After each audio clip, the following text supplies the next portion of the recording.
The sky was quiet again. Not because there was peace, but because the war was over. The Zarnathi were gone. Not all of them. Some ships had escaped, limping away into deep space. Others had surrendered when their command ship turned on them. But most were destroyed. And Earth? Earth was still here. Alex Carter stood on Mars looking up at the stars. He wasn't a soldier anymore. Not really. But he wasn't just a man anymore either. He was a symbol, a fighter, a survivor. Behind him, workers were building something new. A training base for those who wanted to defend Earth beyond its skies. Guess we're not just planet-bound anymore, one of them said. Alex smiled. Nope. Meanwhile, Maggie Harper sat in a small classroom teaching kids how to speak alien. Not because she had to, because she wanted to. They tried to conquer us, she told her students. But now we're learning from them. One kid raised his hand. Why learn their language if they lost? She grinned. Because we might meet others out there. And we want to be ready. Videos of her lessons went online. People laughed. Then they learned, because the Empire had set its sights on Earth. And now Earth was setting its sights on the stars. Ethan Price was back in Texas, but not in his garage, in a real lab. His drones had changed everything. They weren't just weapons anymore, they were tools, explorers, protectors. And now, they were going further than ever before. He looked at a screen showing data from deep space. Someone else is out there, he whispered. His assistant nodded. You think they'll try what the Zarnathi did? Ethan shrugged. If they do, he said, we'll be ready. On Earth, life went on. Cities rebuilt, schools reopened, kids played. But things were different now. People didn't look at the sky the same way. They didn't just wonder, they knew. And they were proud. Colonel Diane Brooks stood on a hill, watching a new army train. Not just soldiers, scientists, pilots, miners, farmers, everyone. Because the fight had shown them something. They weren't just one country, not just one people. They were Earth, and they were strong. Behind her, a large sign, Predafan Earth Defense Coalition. She turned to a young officer. How are we doing? She asked. He smiled. Better than anyone expected? She nodded. Good. Across the world, rumors spread. Not about aliens coming, about humans going. Martian colonies grew bigger. Jovian miners found new resources. Lunar bases became trade hubs, and ships, real human ships, began flying farther than ever before. In bars, in schools, in homes, people talked.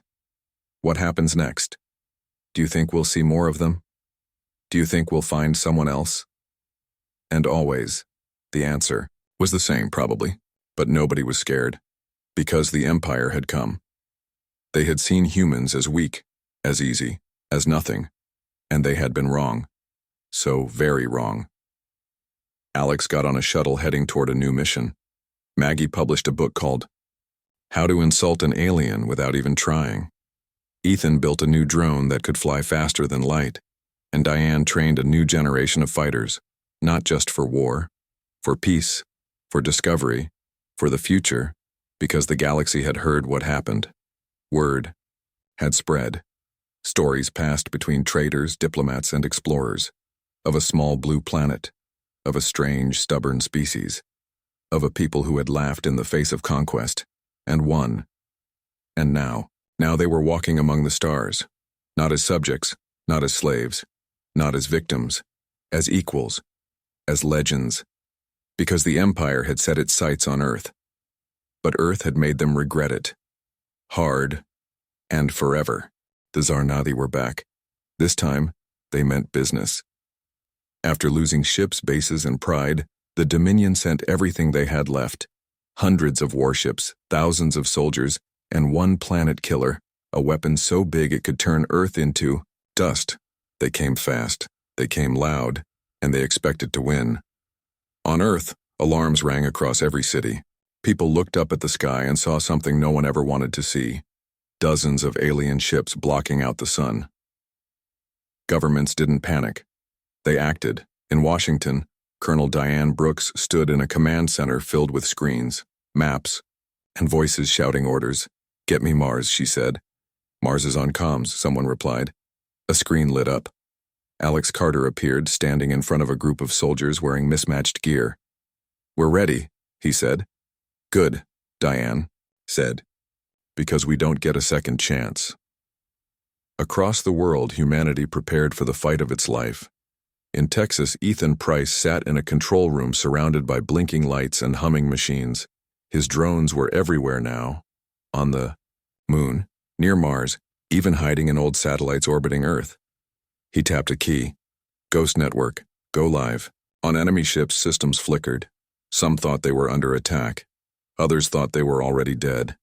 And none of them trusted each other. Meanwhile, Maggie Harper was broadcasting from a hidden base. Her voice echoed through Zarnathi comms. Again. "Attention all units," she said, speaking their language like a native. "Command has changed strategy. All forces are to retreat." Some aliens believed her. Some tried to run. Others turned on their own kind. Confusion spread like fire. And that was exactly what Earth needed. Alex led the ground team on Phobos. His mission: board the Zarnathi flagship and take control before it reached Earth. It was a suicide job, but nobody backed down.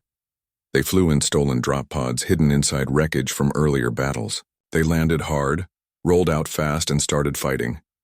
Aliens met them with guns, armor, and rage. But Alex had something better. He had anger and a plan.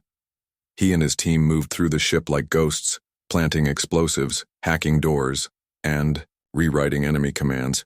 One of his men grinned as he shot an alien officer. "Bet you didn't expect this." No, they didn't, because the Empire had come to conquer a weak, broken species. Instead, they found fighters. Real ones. Back on Earth, the sky burned. Zarnathi ships dropped through the clouds, firing weapons that made the ground shake. But Earth fought back. From rooftops, hackers launched viruses into enemy networks. From basements, inventors launched homemade rockets. From deserts and oceans, hidden EMPs went off, knocking alien tech offline. And in space, Diane gave the order. Launch everything. Old satellites, converted shuttles, and even civilian cargo ships lifted off, not just to defend, to attack. Ethan's drones swarmed the enemy fleet like bees. They hit engines, communications, and weapons. Then he did something crazy. He uploaded a new signal, one that made every Zarnathi ship think it was being boarded. Panic spread. Aliens fired at empty space. Ships crashed into each other. And still, the humans kept coming. Maggie translated one last message. She read it aloud, not for the aliens, but for the world. "You should have stayed in hyperspace." Then silence. The biggest Zarnathi ship, their command center, hovered above the Atlantic, its weapon powered up, ready to fire, ready to end it all. But then, a light flashed. A small pod broke through enemy lines. Alex and his team had done it. They were inside. They hacked the mainframe, shut down the weapon, and took control. "Boss," Alex said over comms, "we've got the ship." Diane exhaled. "Then let's show them who owns this sky." Seconds later, the Zarnathi flagship turned and fired on its own fleet. Chaos. Destruction. Victory. Because the Empire had set its sights on Earth, but humanity had just kicked them out of the stars. Hard. After the battle on the moon, everything changed. The Zarnathi had lost more than just ships. They had lost control. For the first time in their history, the Dominion was not feared, not respected, not obeyed. They were laughed at. Videos of the battle spread across Earth like wildfire. Some showed alien ships crashing into each other. Others showed captured soldiers being offered sandwiches. One clip went viral where a Zarnathi officer tried to give an order, only for Maggie Harper to translate it as, "I would like to apologize for my earlier behavior." He didn't. But nobody cared. Because the message was clear. The aliens weren't unstoppable, and humans were just getting started. Alex Carter sat in a small plane flying over Colorado when he heard the news. "We won," the pilot said. Not yet, Alex replied. But we're winning. His team had already been given a new mission. This time the target wasn't a crashed ship or a hidden base. It was Phobos, Mars's tiny moon. The Zarnathi had set up a supply depot there, a place to store weapons, fuel, and parts for their fleet. It was supposed to be safe. Nobody thought humans could reach it. Alex grinned at his team. Guess we should surprise them. Meanwhile, Maggie Harper was back in Washington, but not in a government building. She was on live TV. You lied to them, the host said. Technically, she said, I translated what they said, just using a much older version of their language, so you tricked them? I prefer creative diplomacy. The audience laughed. Maggie had become a symbol of hope, not because she carried a gun or flew a fighter jet, but because she made the enemy doubt themselves, and that was powerful. On the other side of the world, Ethan Price was working again. His drone swarm had proven itself on the moon. Now he wanted more. He gathered his team in a lab filled with blinking screens and humming machines. We need something bigger, he said. Bigger than what? One engineer asked. Bigger than anything they've seen, Ethan said. Something that doesn't just attack ships. Then what? Something that takes control. He tapped a keyboard. A screen lit up. It showed a map of space near Mars. Dots. Move slowly. Zarnathi ships, still recovering from the last fight. Then, without warning, several of them turned and fired on each other. Gasps filled the room. Ethan smiled. Meet the Ghost Network, he said. It doesn't just hack. It pretends to be them. His drones no longer just followed orders. They thought like the enemy. They spoke like them. They fought like them. And now, they were making the Zarnathi destroy themselves. Back on Earth, Colonel Diane Brooks stood in front of a crowd of soldiers, hackers, and volunteers. This isn't just about defense anymore, she said. We're taking the fight to them. People cheered. Behind her, a large screen showed footage of the battle on the moon. Then it switched to a new message. Earth Defense Coalition. We are not just one country, Diane continued. We are not just one army. We are all of us, together. In space, that truth was becoming real. Martian colonists who had once kept to themselves now answered Earth's call. Jovian miners sent supplies. Even lunar settlers joined the fight, using old mining lasers to shoot down enemy scouts. And then came the message, from a rogue diplomat who had managed to sneak onto a Zarnathi ship. His voice crackled through comms. They're fighting among themselves. Some want to pull out, others say we must be destroyed. He paused. Either way, they're scared. On Earth, people read the message and smiled, because the Empire had set its sights on Earth. But now, Earth was setting its sights on the stars, and they weren't going to stop. Alex landed on Phobos 2 days later. His team moved fast, quiet, and ready. The Zarnathi guards didn't see them until it was too late. Explosives went off. Alarms screamed. Lights flickered. Inside the depot, they found crates of alien tech, weapons, fuel, data drives. This is gold, one of his men said. Better than gold, Alex said. This is power. He pulled a drive from a locked cabinet and handed it to his tech guy. See what's on this? The man plugged it in. Seconds later, his eyes widened. Boss, he whispered. I think we just got their entire invasion plan. Outside, the sky above Mars was full of ships. Some belonged to the Zarnathi, others? They were human. Converted shuttles, mining rigs, homemade fighters built by people who had never left Earth before, and they were flying under one banner. Earth Defense Coalition. Because the war wasn't over, but now humanity wasn't just defending. They were striking back. Hard. The first real battle started on the moon. Not Earth, not Mars. The Moon. Luna Base Echo had been a research station for years. Quiet, cold, mostly forgotten. But now it was something else. It was the heart of Ethan Price's operation. Dozens of his drone swarms were stored there, hidden inside old supply pods and abandoned mining equipment. From this base, he could control thousands of small machines that flew faster than any missile and smarter than most pilots. The Zarnathi knew something was wrong.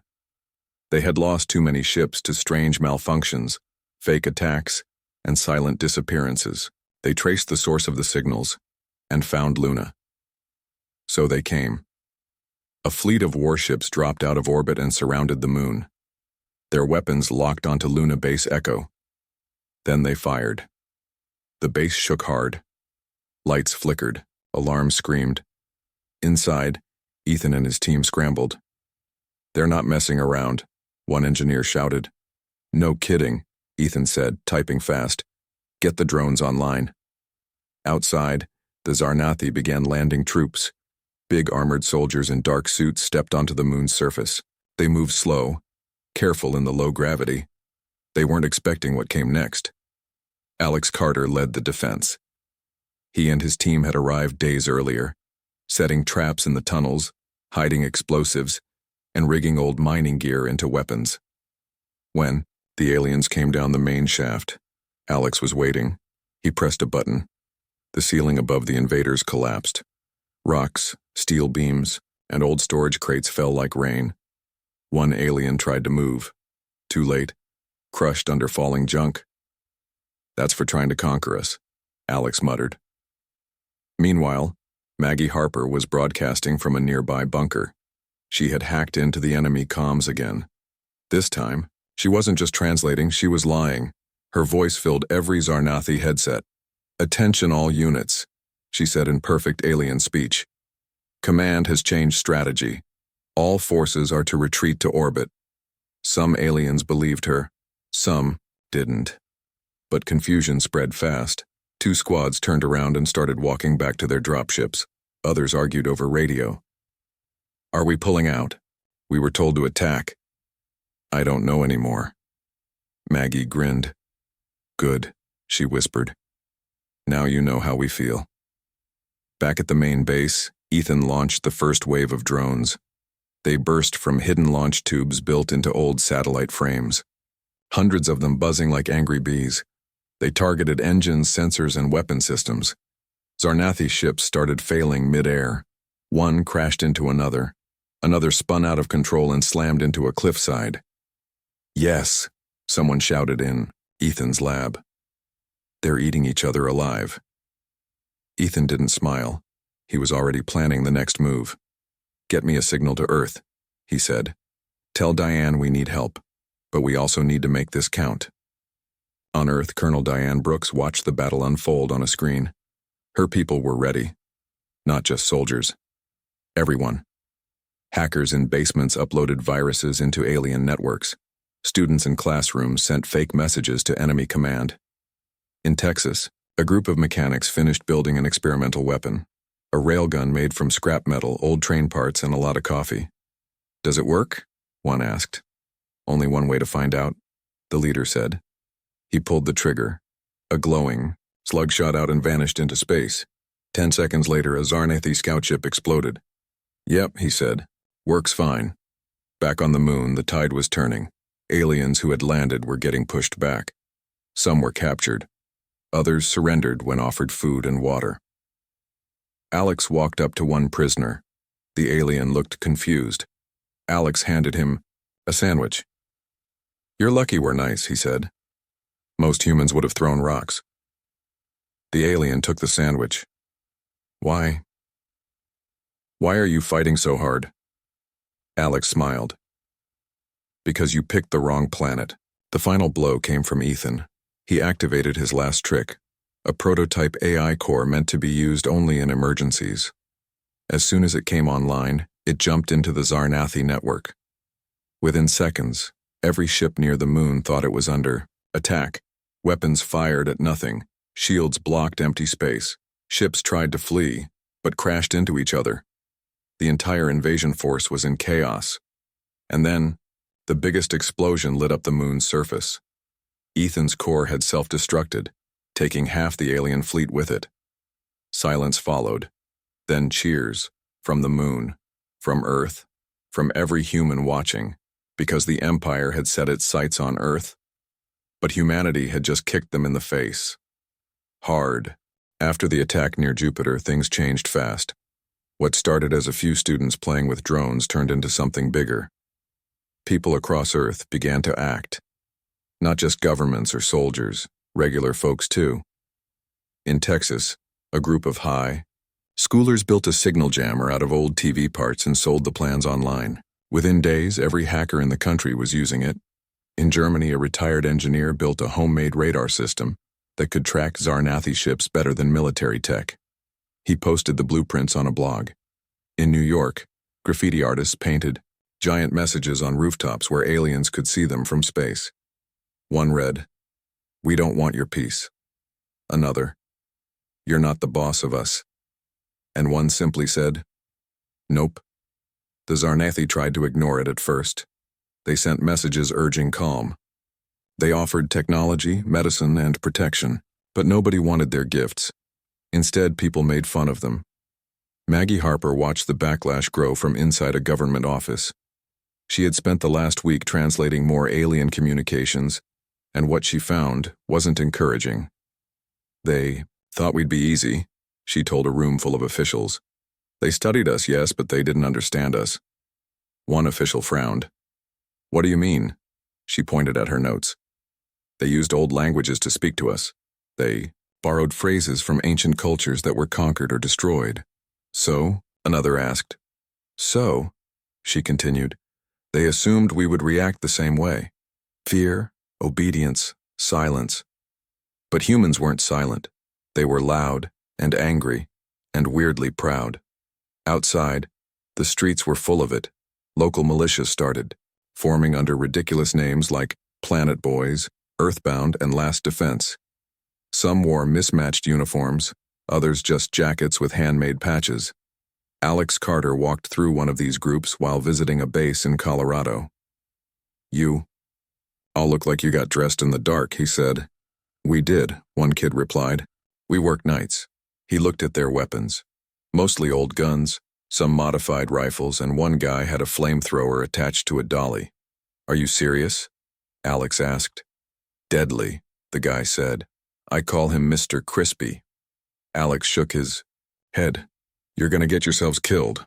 "Maybe," the kid said. "But we'll make him remember us." At the same time, Ethan Price was working nonstop. His drone swarm had become smarter, faster. Now they could mimic enemy signals, pretend to be friendly ships, and even trick alien sensors into thinking there were more enemies than there really were. "This one's going to be our little ghost," he told his team, pointing at a small silver drone no bigger than a shoebox. "How's that?" someone asked. "Because it's going to haunt them," Ethan said. "It'll whisper in their systems, mess with their orders, make them think they're being attacked from everywhere. So it's a punk."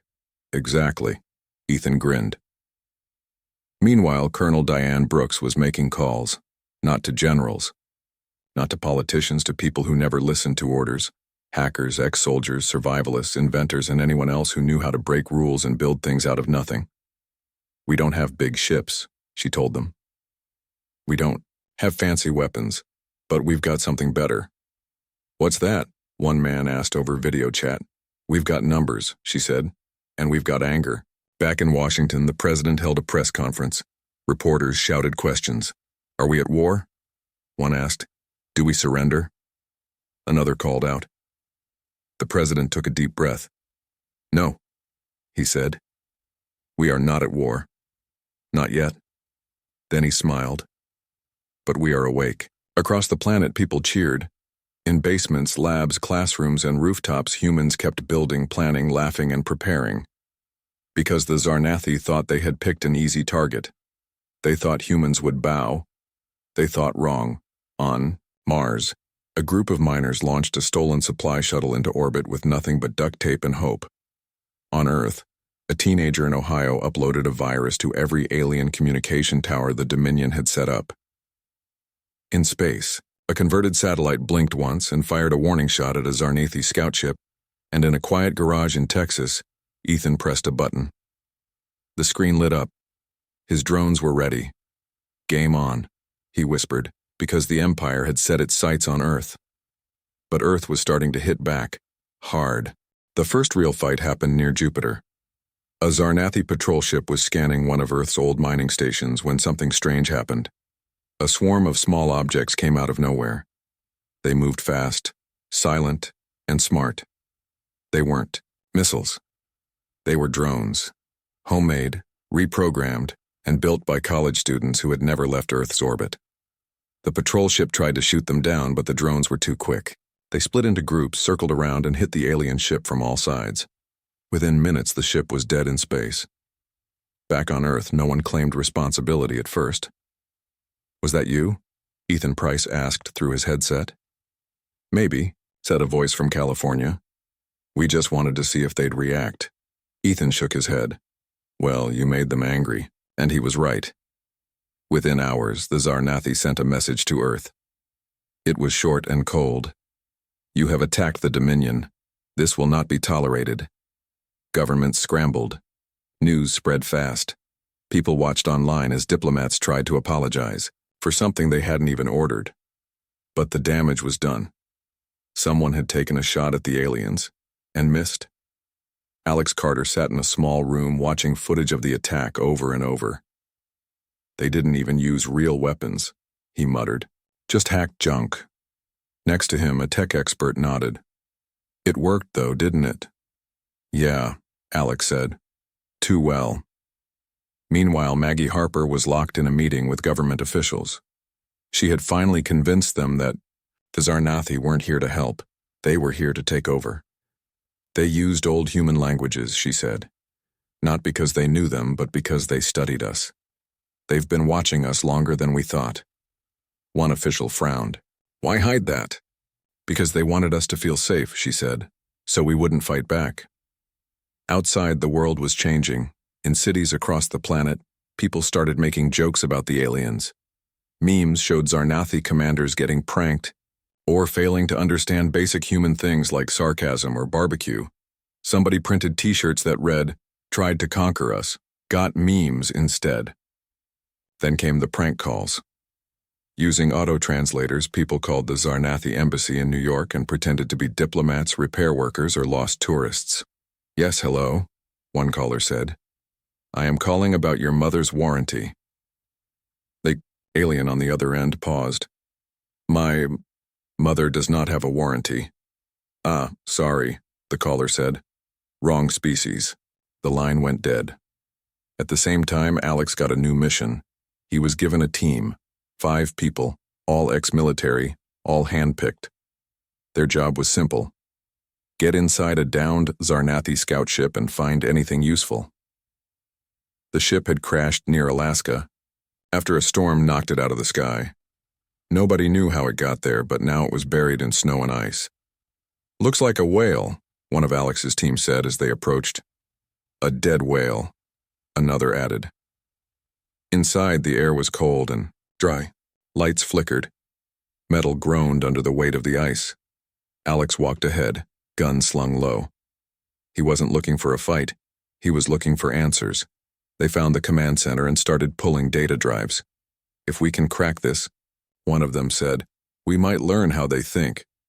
Meanwhile, Ethan was working on an upgrade. His drone swarm had impressed everyone, including the army. Now he had funding, a team, and access to real labs. "What are we building?" "One," engineer asked. "Something bigger," Ethan said. "Something that can talk to their ships." "Hack them?" "Better," he said. "Make them think they're under attack." He typed fast, linking code, rewriting commands. Soon the drones wouldn't just fly, they would lie. They would whisper fake messages into enemy comms, make ships think they were being boarded, trick weapons into firing blanks. And all of it would start with one signal. On the other side of the world, Diane Brooks met with leaders from countries that rarely agreed on anything. Russia, China, Canada, Brazil, India. "We don't like each other," she said. "But we hate being told what to do more." They talked all night. By morning, a secret alliance was formed. Earth was no longer waiting. It was preparing. And somewhere above Mars, a Zarnathi commander looked at reports coming in from Earth. "They are not afraid," he said to his officer. "No," the officer replied. "They are laughing at us." The commander stood still, then he turned to his screen. Then perhaps, he whispered, we have chosen the wrong planet. Because the Empire had set its sights on Earth, but Earth was starting to push back hard. The Zarnathi thought they had made a good first impression. They landed in New York, spoke clearly, and offered what they considered a generous deal. In their history, most species bowed or begged when faced with the Dominion. Humans did neither. Instead, they did something strange. Within hours of the meeting, videos started appearing online. One showed a street artist spray painting a giant alien head on a wall with the words, "Not today, Satan." Another clip went viral where a kid tried to sell an ice cream cone to a Zarnathi soldier through a broken translator app. "You want sugar?" the kid asked. The alien stared, then walked away. Maggie Harper watched all of this from inside a quiet government building outside Washington. She was tired, hungry, and surrounded by papers filled with alien writing. Her job was simple: figure out what the Zarnathi were really saying. But the more she studied, the more she realized something odd. Their language wasn't just complex, it was full of old patterns like echoes of forgotten tongues. Some phrases reminded her of ancient chants she'd read in college. Others sounded like broken bits of old tribal languages. "This isn't just random," she whispered to herself. "They're using pieces of Earth's past." A few floors down, Alex Carter leaned against a wall, arms crossed. He was waiting for someone important to decide if he was useful or not. So far, nobody had told him to leave, so he stayed. He wore jeans, a t-shirt, and boots that had seen better days. Next to him stood a nervous-looking officer who kept checking his watch. "You really met the ambassador?" the officer asked. Alex nodded. Shook his hand even. Didn't seem too happy about the whole thing. "Do you think they'll attack?" Alex shrugged. "Depends. Did we insult them?" "What?" "I offered one of them a beer." He looked confused. Maybe that was rude. Just then the door opened. A woman in a uniform stepped out. "Carter, they're ready for you." Inside the room, Colonel Diane Brooks sat at the head of a long table. Maps and reports covered the surface. Beside her stood a man in a suit, someone from the State Department. "Tell me again," Diane said. "Why you offered an alien commander a drink?" Alex smiled. "Because I didn't know what else to do." Seemed polite. The man in the suit sighed. "We are trying to avoid provoking them." "Well, it worked," Alex said. "He didn't hit me." Meanwhile, Ethan Price was back in Texas, but not in his garage. Now he was in a secret lab with 6 other nerds staring at a captured Zarnathi drone. "It's smarter than it looks," one of them said. "So are we," Ethan replied. "Let's see how smart it really is." He plugged in a laptop, typed fast, and sent a signal to the drone. Instead of shutting down, it blinked and turned to face him. Did we just hack it?" "Yes," Ethan said slowly. "And it knows we did?" Outside, a military jeep pulled up. Soldiers got out and walked straight toward the building. "Great," Ethan muttered. "Now we're in trouble." Back in Washington, Maggie finally cracked part of the alien code. She wrote down a sentence and read it out loud. "We come in peace. Prepare for peaceful integration." Then she translated it again, using the oldest form of a Native American language she knew. This time it read differently. "We come to claim what is ours. You will obey." She stared at the paper, then stood up fast.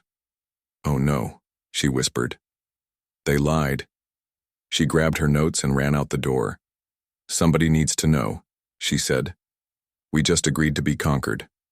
At the same time, Alex walked out of the meeting with a smirk on his face. "They let me keep my phone," he told Diane. "Why would they do that? Maybe they don't think we're dangerous." Diane frowned. "Then they don't know us very well." Outside, the sky was clear.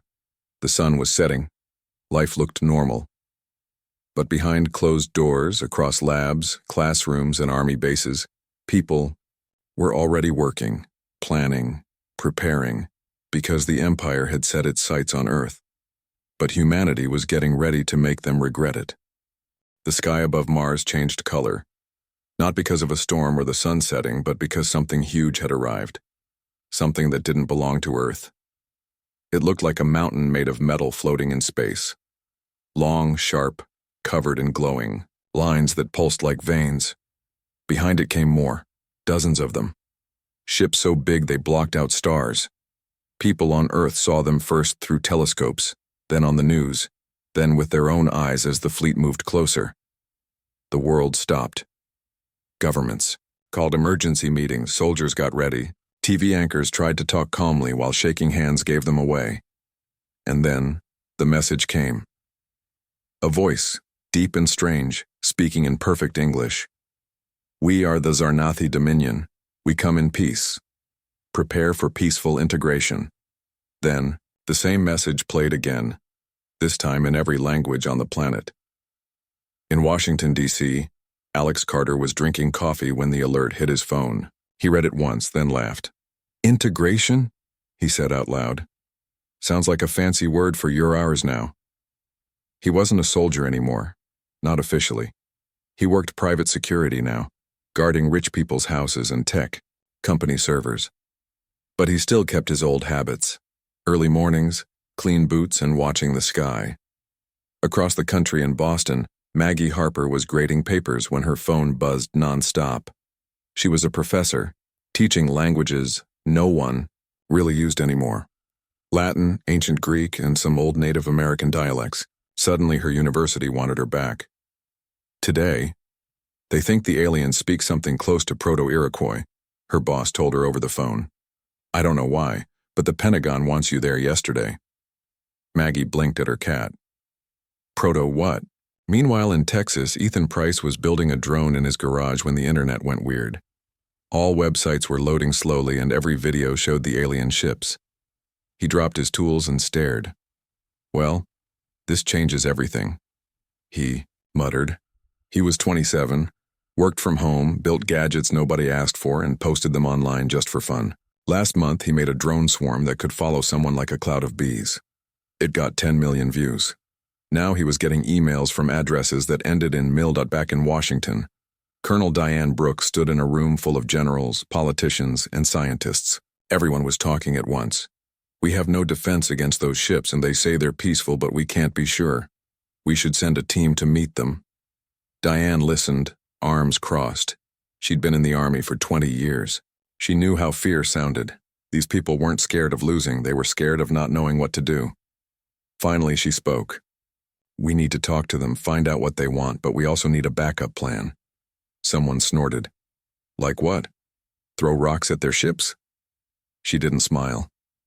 We've survived worse than this. We'll survive this too. 2 days. Later, the Zarnathi landed. Not in a military base or a secret location. They picked Central Park in New York City. Their ship touched down like a dream. No smoke, no fire, no noise, just silence. Then the door opened. Out came tall beings taller than any human. Blue skin, 4 fingers, eyes like glass marbles. They wore shiny suits that looked like armor but moved like cloth. Cameras rolled. Millions watched online. One of the aliens stepped forward. He held a small device and spoke into it. Greetings, humans. We welcome you into the Dominion. A man in a suit stepped forward for the humans. Ambassador Robert Hayes. Smooth tie, smoother voice. Thank you for visiting. We would like to learn more about your offer. The alien nodded. Your world will be protected. Your people will be guided. In return, you will serve the Dominion. Hayes smiled. That sounds generous. Behind him, a translator whispered something to him. He nodded, then turned back. We accept your generous offer, but we would like time to prepare our people. The alien tilted its head. Acceptable. We will return in 7 cycles. Then they walked back into their ship and vanished into the sky. Everyone cheered, not because they believed the aliens, but because they knew what was coming next. Alex Carter watched the footage from his apartment. He drank another cup of coffee and grinned. They didn't even bring snacks, he said. Rude. Maggie sat in a government building, flipping through pages of notes. This language, she whispered. It's almost like something I've seen before. Ethan stared at his screen, typing fast. If they think we're helpless, he said, they're going to learn the hard way. And in her office, Diane Brooks picked up the phone. Get me the president, she said. Tell him we're not surrendering. We're getting ready.